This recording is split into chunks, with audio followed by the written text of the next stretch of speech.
you're working on something good.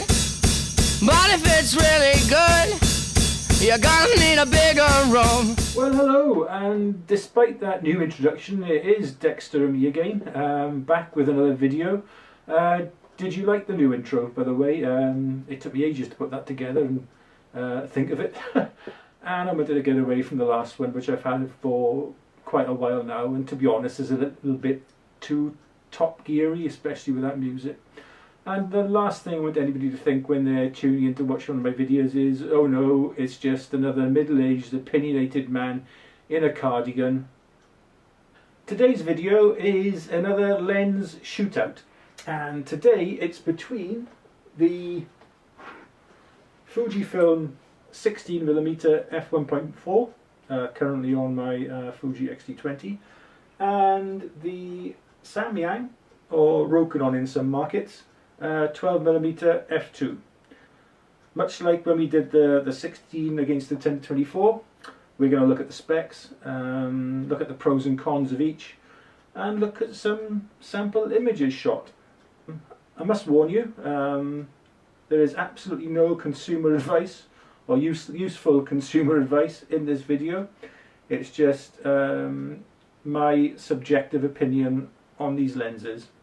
If that offends you, then turn off now. Otherwise, stick around and yeah, we'll have a look at these two lenses. There are many things that I would like to say to you, but I don't have the words in my head.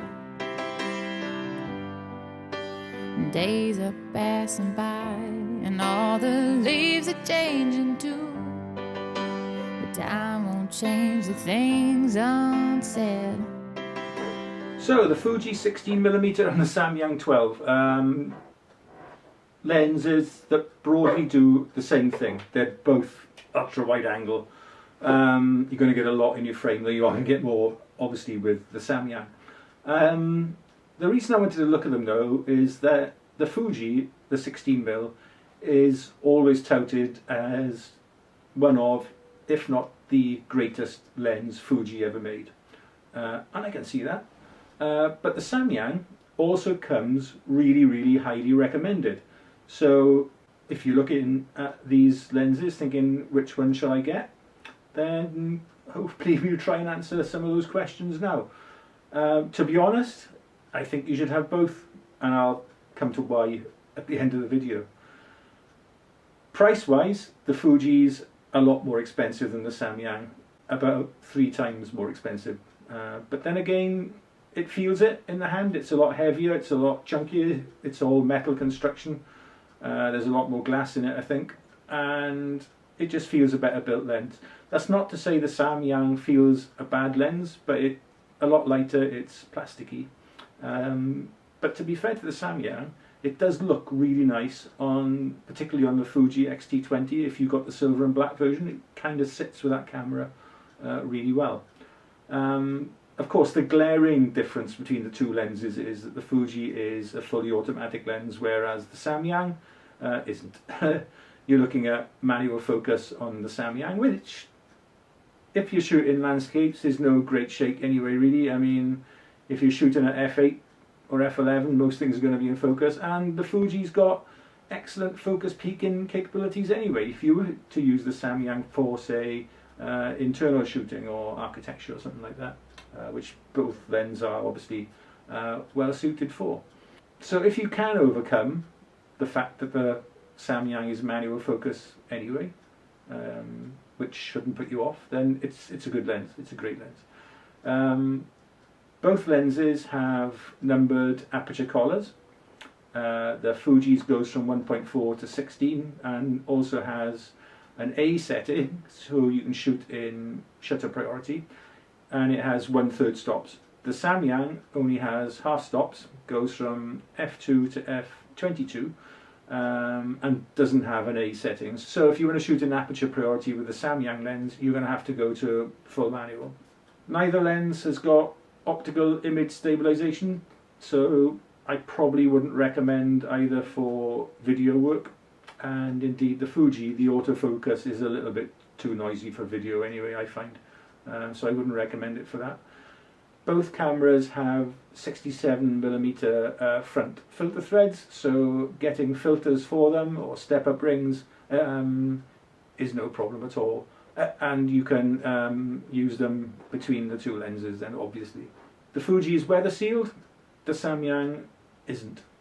The Fuji's got a much closer focus distance of about 15 centimeters. The Samyang's is 20. Now that doesn't seem a lot, only 5 centimeters, but we are talking ultra wide angle lenses here, so it does make a difference. With the Fuji, you can almost have the subject right in front of the glass and shoot ultra close, almost macro shots. The Samyang won't let you do that. It's not going to give you that close-in look that the Fuji does. Image quality wise, I don't think there's an awful lot between the two lenses. Sharpness, I can't tell the difference between the two. The Fuji is probably a little bit more crunchy in the images it produces. There's a little bit more contrast with the lens. It renders colours an awful lot better than the Samyang, which has got something of a more flat look to the raw files. So, coming to the consumer advice bit of this video, he said, which one should you get? Well, either, to be honest. It's going to boil down to budget, I think. I'll be honest with you, the Fuji has become my stuck-on lens on my Fuji X-T2 camera. It really is the lens that does everything and does everything really, really well. And for that reason, it spends 95% of its time glued to the front of my X-T2. The Samyang, though, I still use a lot for landscape work if I want to go ultra wide and haven't got my Fuji 10-24 with me. It's a much lighter lens to carry than the 10-24, and as I said, on the Fuji X-T20 it makes for a really light and compact and quite aesthetically pleasing look. The Samyang as well is my go-to lens for astro work.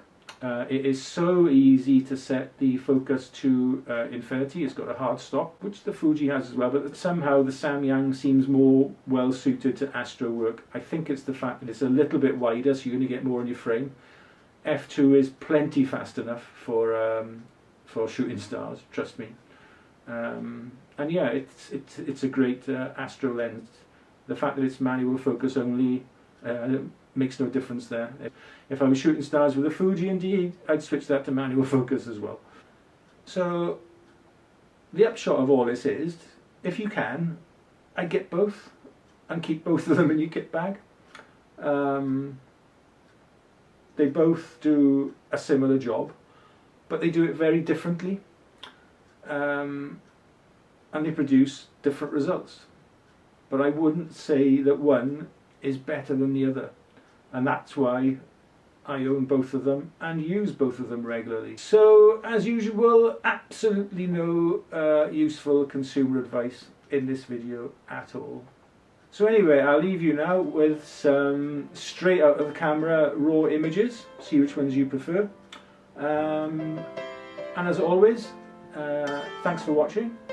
I hope you found this in some way useful, and we will see you again very, very soon. Bye bye.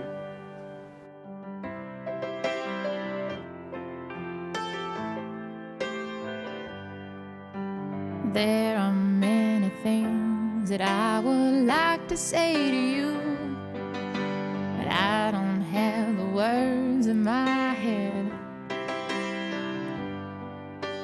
Days are passing by and all the leaves are changing too, but time won't change the things unsaid. 'Cause everything is different now. I'd really like to tell you how I wanted you here by my side. I know what I said, but I lied. It looks